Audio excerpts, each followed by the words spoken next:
If someone says, don't think about elephants, most people will immediately think about elephants. It may seem like a reflex, but what makes it happen is as fascinating as it is essential to what makes us human.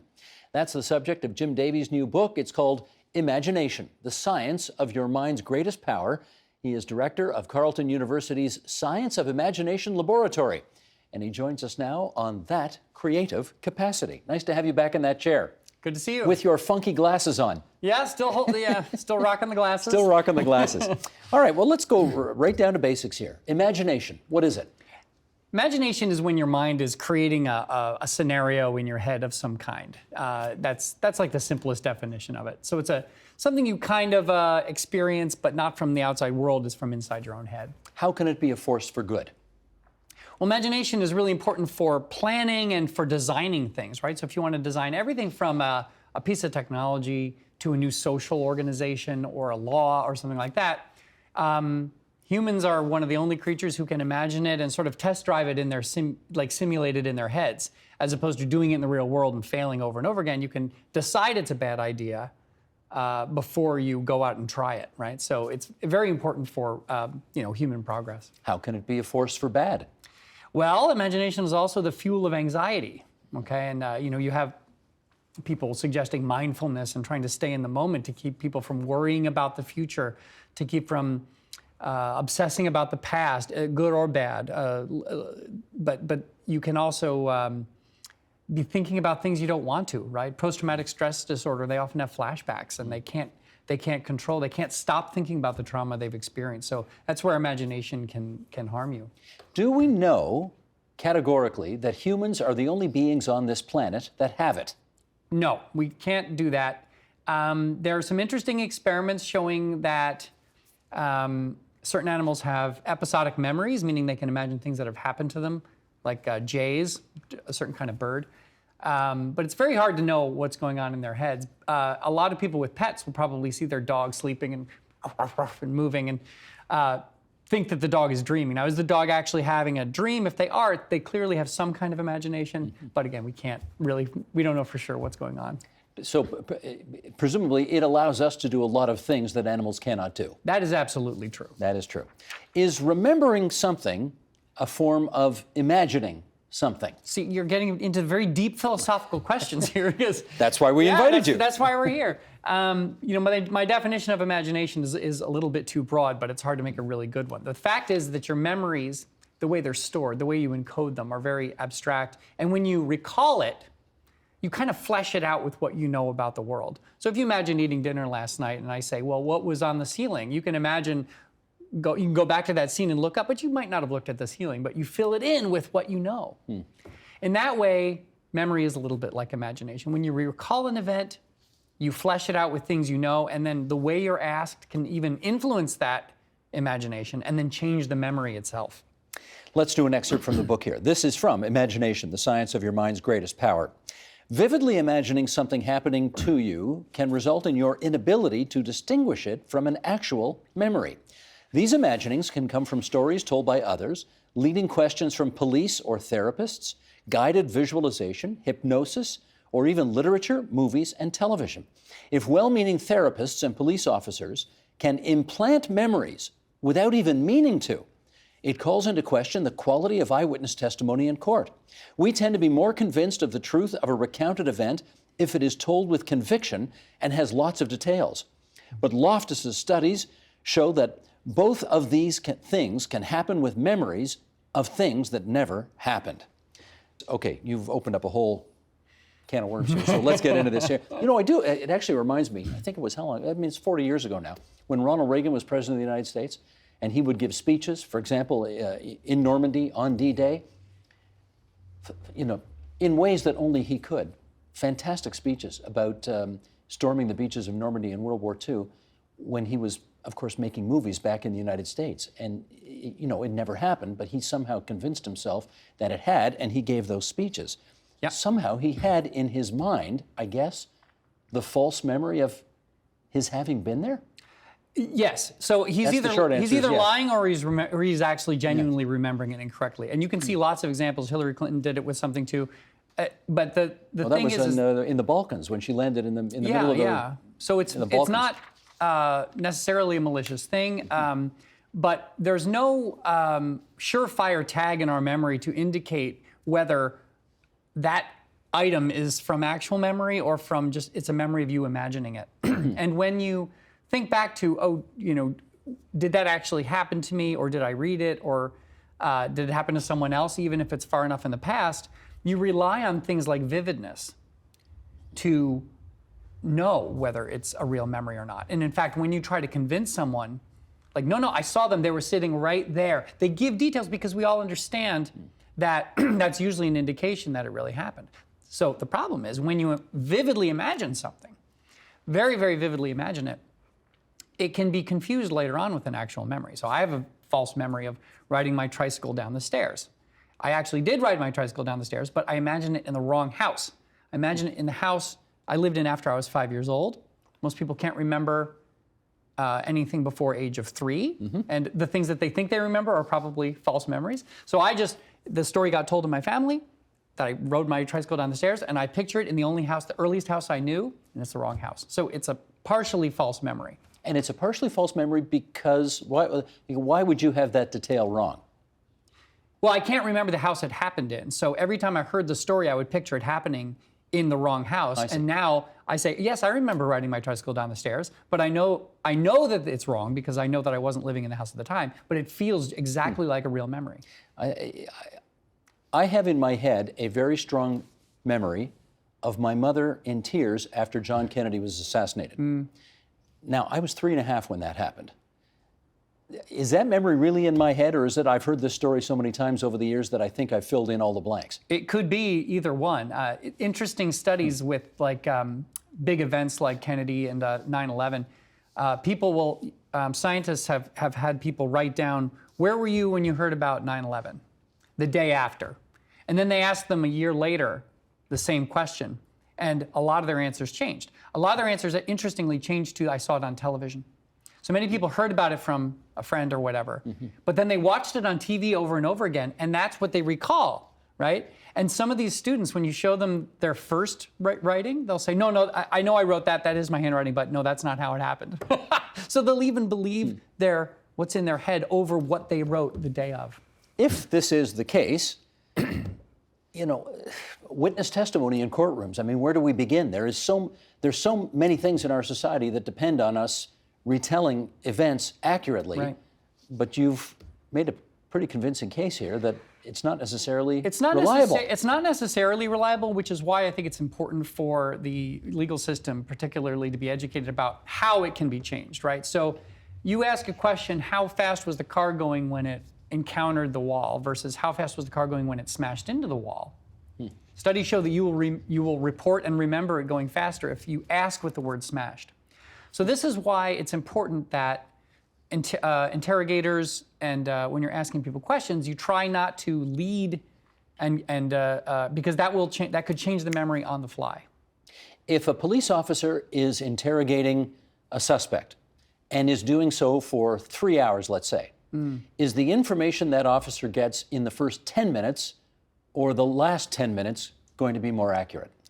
Earlier is going to be more accurate. Earlier will be better. And this is interesting because often they'll give the police a report shortly after an event, and then the trial's a year later, and then you're asking them questions and they're getting things wrong, and people say, oh well, you said this earlier. Now, it makes it look like they're lying, and in my opinion, the earlier one is always more reliable, unless you have a specific reason to think that they have a motive to lie later.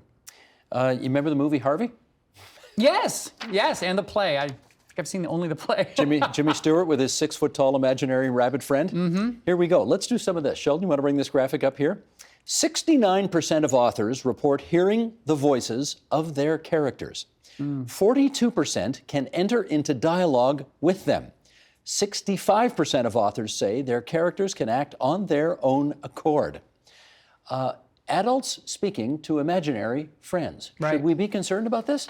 No. This is totally benign. Authors having so that we're talking about novel writers who write fiction, and their main characters sometimes after about 30,000 words, which is about 100 pages, will start to feel autonomous. And I think it's linked to imaginary companions, which is like imaginary friends that kids have. In that case and in the case of authors, there is no evidence that it's harmful at all. But make sense of this for us, please. When an author says, I created this character, but then he sort of took on a life of his own and started to act on his own accord, how does that make sense exactly? Well, I think we can all relate to it with dream characters. When we encounter characters in dreams, we also have no control over them. We're also surprised at what they do, but we don't consider that unusual, right? What's really happening is that there's a part of your mind controlling the character, but it's not the conscious part of your mind. So the conscious part of your mind is kind of witnessing what another part of your mind is doing, and we don't attribute our own control to that external character. And the similar thing is happening with childhood imaginary friends and with some of these authors' main characters. Well, do you want to give us an example about an author taking drastic steps to gain back control of her characters?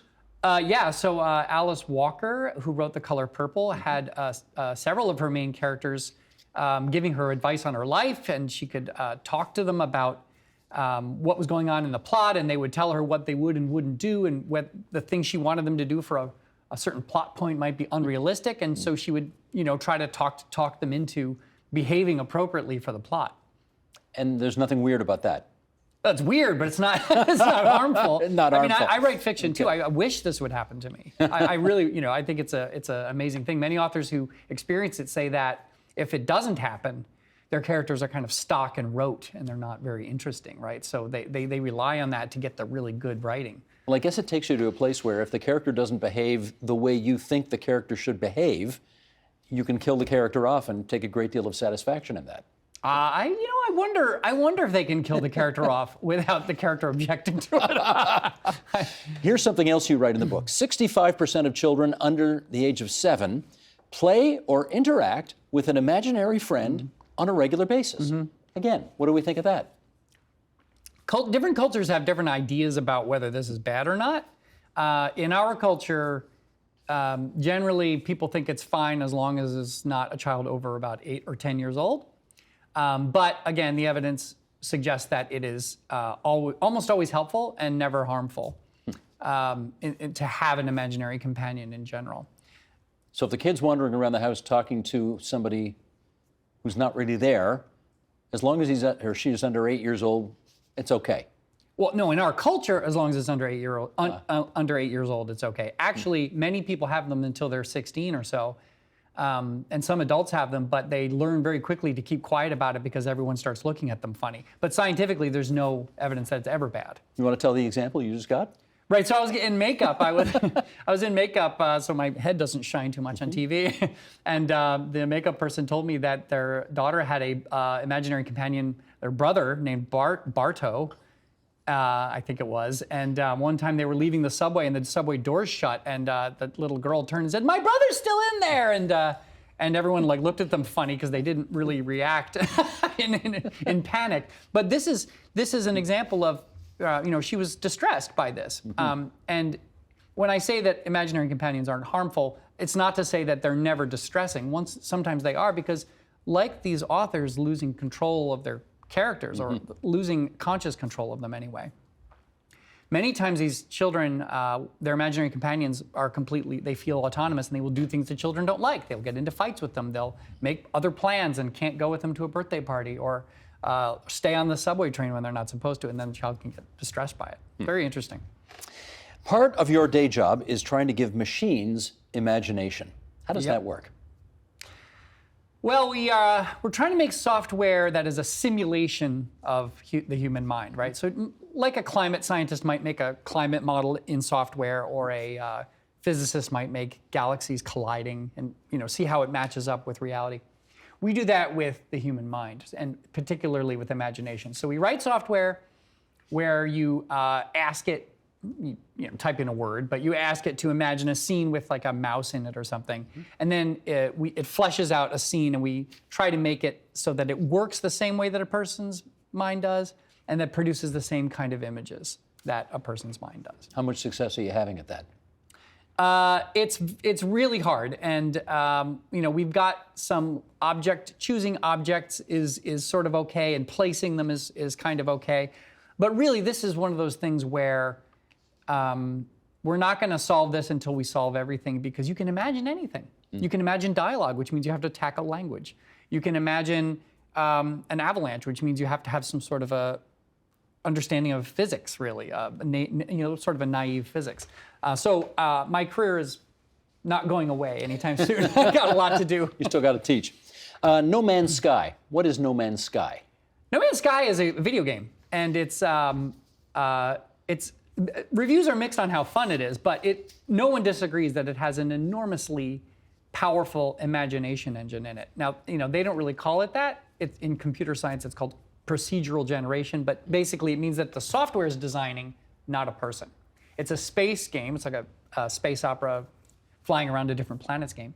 And when you go to a new planet, and when I say new, I mean a planet that no one on Earth has ever visited in this game, the software creates the entire geography, an entire ecosystem with new predators, new prey, the sounds they make, how they move in graphics. And you can walk around and explore a planet with an entire ecosystem that no one on Earth has ever seen in the world. And so it's a very impressive piece of software. Did I read this right in the book? 18 quintillion planets?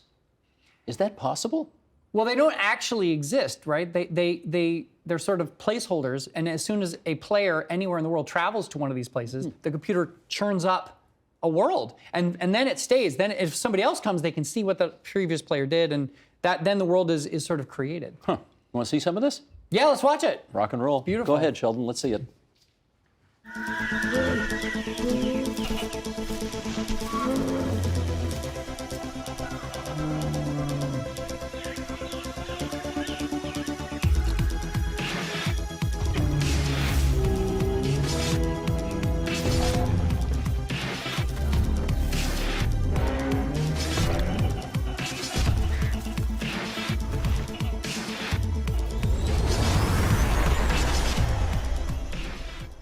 That is very cool looking, but now how much of that is the player designing it as he or she goes? None of it. None of it. So this is what's so great. That looks like a whole bunch of artists got together and 3D modeled all the creatures and how they move and articulated the joints and animated it. No.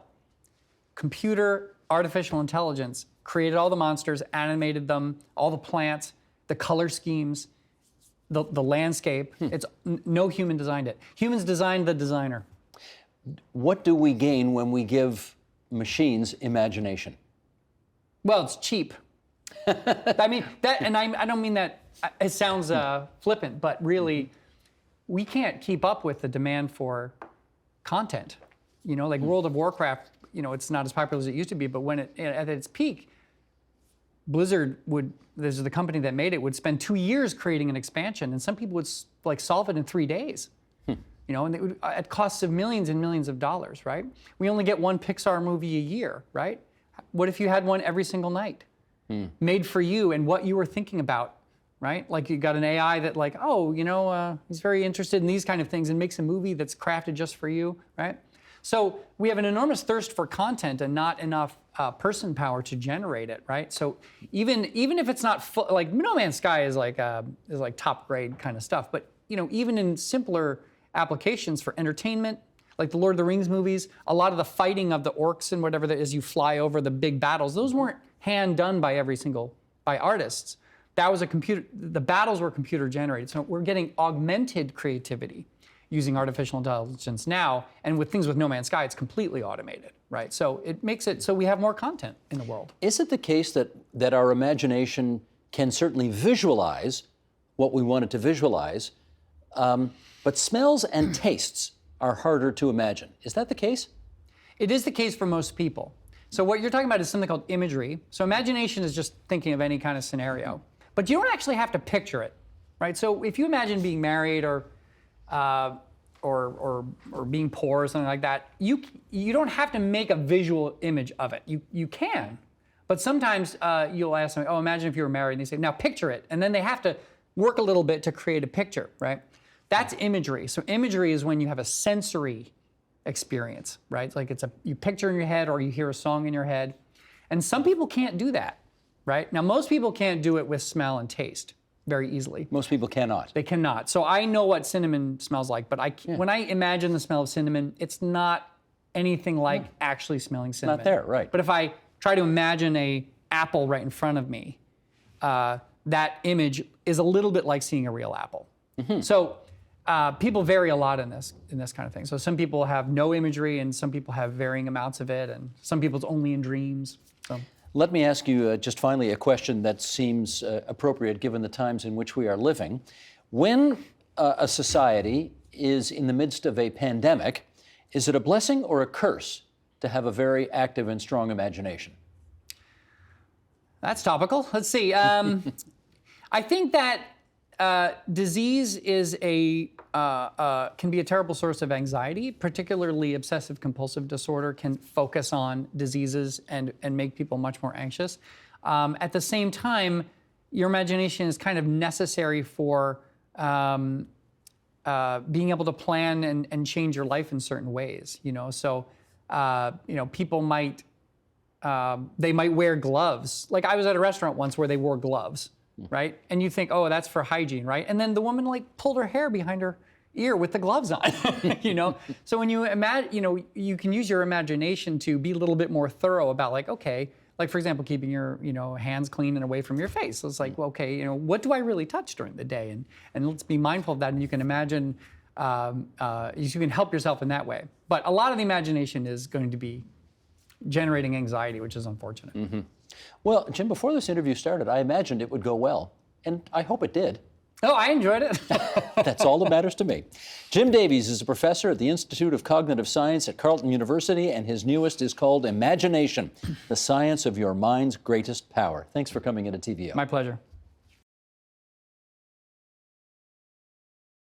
The Agenda with Steve Paikin is brought to you by the Chartered Professional Accountants of Ontario. CPA Ontario is a regulator, an educator, a thought leader, and an advocate. We protect the public. We advance our profession. We guide our CPAs. We are CPA Ontario. And by viewers like you. Thank you.